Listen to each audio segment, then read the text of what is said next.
Hey there kids, welcome back. David E on here, and just wanted to have a quick discussion about eBay selling in particular. Anyone out there still selling on eBay?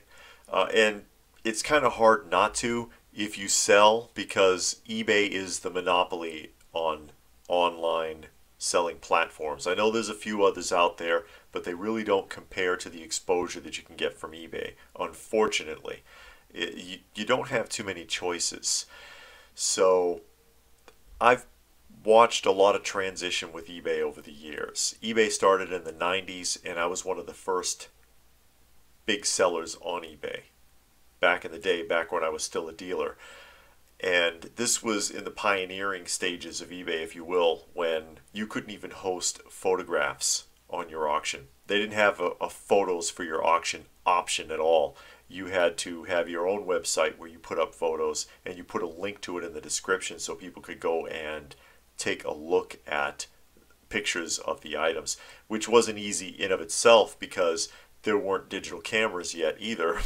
So what you had to do was buy a scanner, which was hundreds of dollars at the time. It's not like now when you get a printer and scanner combo for 30 bucks from Walmart or something. You buy a scanner for a few $100s, and you take regular film photos and go get the photos processed, and then put the photos on the scanner to copy the images. It was a lot of work, actually. Not like it is today. But I've watched a lot of transitions over the years with eBay, and every new change, things seem to get worse. They don't seem to get better, and it's just not any fun anymore. It's not any fun selling on eBay anymore. First of all, and this has always kind of been the case, but it keeps getting worse, is eBay has a stacked fee system that's really kind of higher than it seems like it should be, because you figure, oh, I think I'm going to have to pay this much in fees at the end of the month, and it turns out to be more than you thought all the time. And it's kind of difficult to figure out. It's very difficult to figure out. The fees seem to make no sense whatsoever. And even Book for Dummies, if you ever read the Book for Dummies series, Piano for Dummies, Yoga for Dummies, whatever, Algebra for Dummies, there is an eBay for Dummies. And I had a copy of I think it was the 2010 edition of eBay for Dummies. And in that book, it actually said that they can't explain the fees.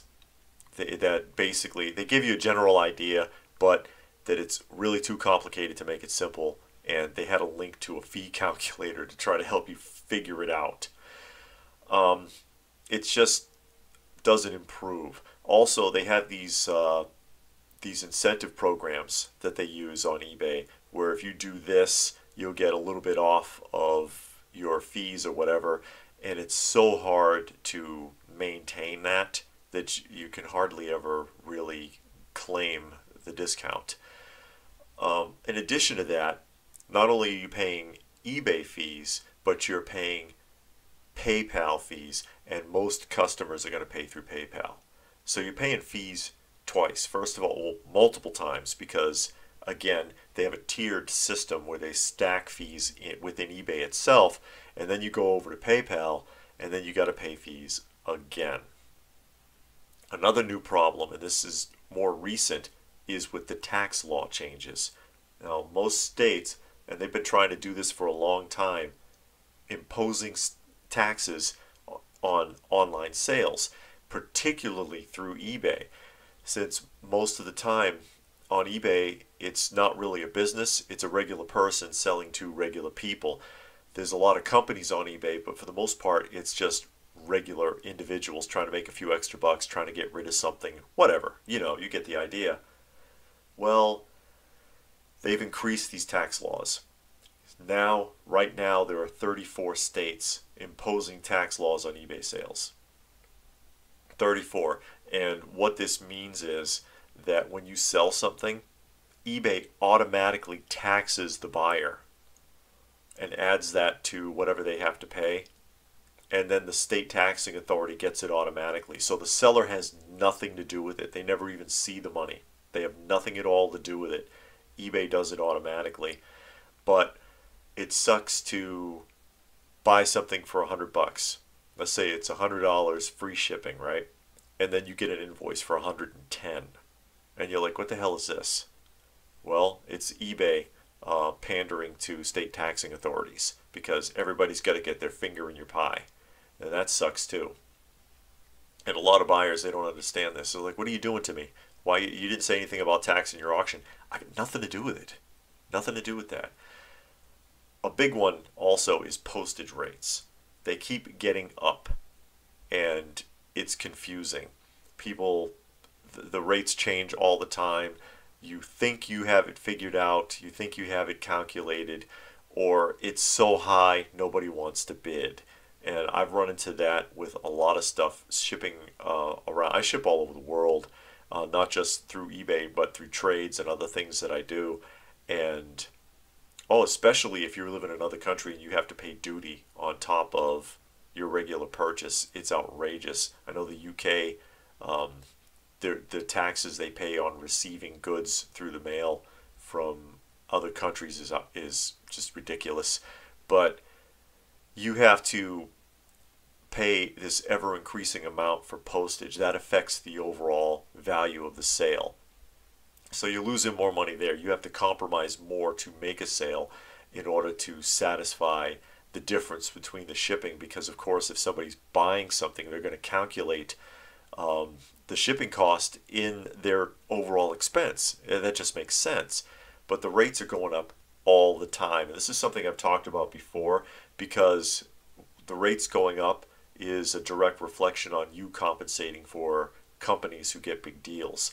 I've like I said, I've brought this up before, and some people are like, you don't know what you're talking about. I used to work for UPS. I know exactly what I'm talking about when I mention this. UPS and Federal Express and the post office are competitive with one another. Just a brief description here of how this works. In order to make sure that another company can't get a contract, they will undercut the value of bulk shipping lots.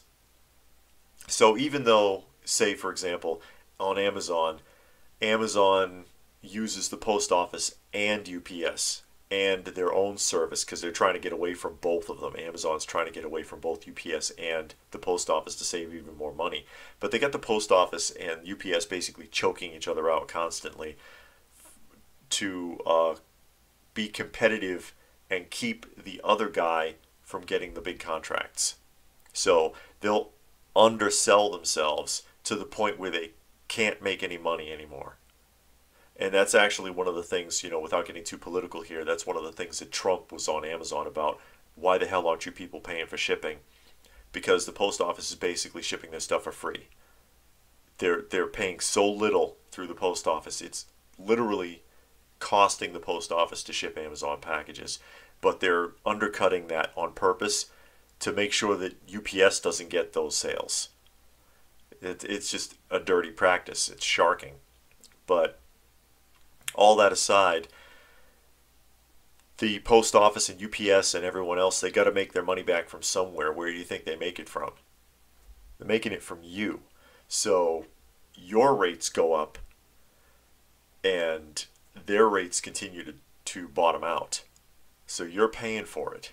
And then they do crappy service anyways, because the shipping services themselves, it continues to lose integrity. It gets worse and worse.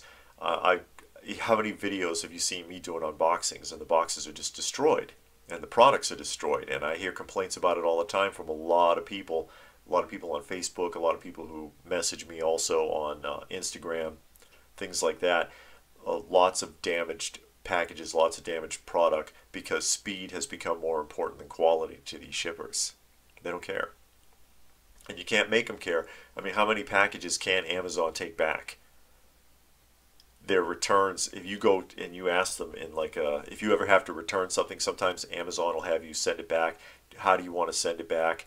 If you have a return, ask them at the post office or at the UPS center, how many times a day are you taking back an Amazon package? You'd be surprised at the answer. I think it's practically all they do.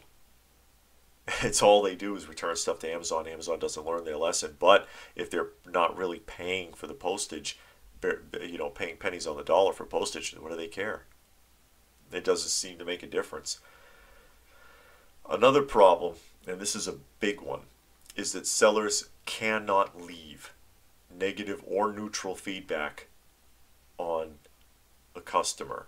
So if a buyer screws you over, you can't even leave a neutral feedback. And there was one buyer in particular, I've talked about this one before. This guy was a deadbeat on my auction. Can't leave him a feedback. Can't leave him anything but a positive feedback. And I went and I looked through his feedback because he had something like 120 something feedback. And they were all positive, of course, right? Because you can only get a negative or a neutral if you're a seller, not a buyer. So I go through the list, and I think I counted them because I started noticing the pattern. And I believe it was 83 of those positive feedbacks were from sellers actually giving them a negative feedback, warning people, please don't buy from this guy, he never pays, stuff like that. The comments were negative, but they were all counted as positive feedbacks, and that was the best they could do. So this guy continues to get to be a deadbeat and mess with sellers constantly, but they can't ever warn anyone effectively because they can't leave a negative or a neutral feedback even anymore. eBay's taken that away from the sellers completely. And one of the biggest complaints that a lot of sellers have is that eBay tends to automatically side with buyers, regardless of seller policies. You can say no returns under any circumstances, sold as is, whatever, makes no difference at all. If the buyer complains, eBay's going to give them a refund, period. In most circumstances. There are a couple of exceptions, but for the majority of people who complain, they're going to get their money back.